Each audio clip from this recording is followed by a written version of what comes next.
Why we have to go through all this suffering? I mean, why any father would do to his children? Well, in this respect, I thought of one, I recall one incident in Prabhupada's life. Prabhupada's son, one day, wanted to touch the fan. There was a fan like that, that's a table fan. He wanted to touch the table. And his mother tried to stop him. She said, no, you can't do that. But he just insisted. No, he wanted to touch. Prabhupada was reading at that time. So he was feeling a little disturbed. The child is crying. So he came out and he asked, what happened? So his wife said that he wanted to touch the moving fan. So Prabhupada tried to explain to him, but he was insisting. Then Prabhupada just switched off the fan.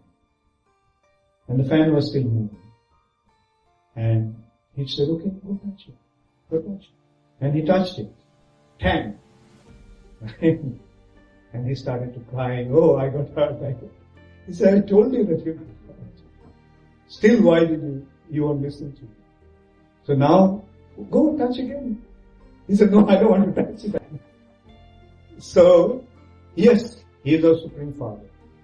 But we are the stubborn, naughty children. The Father, whatever the Father is instructing us, we don't want to listen to him. We say, no, we want to do it, we want to do it, we want to go to the material nature, and we want to enjoy like you. Then Krishna says, okay, go. And when you come here, we go through this suffering. And this suffering is actually a process to rectify it. And then when we realize how much we are suffering, then we want to mitigate our suffering. We say, I don't want to suffer. I want to get out of this suffering. And then one comes across a bonafide spiritual master, and the spiritual master instructs him how to get out of this.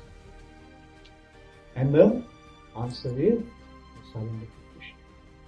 Just surrender to Krishna. Your cause of your suffering is your aversion to Krishna. So you surrender to Krishna and your suffering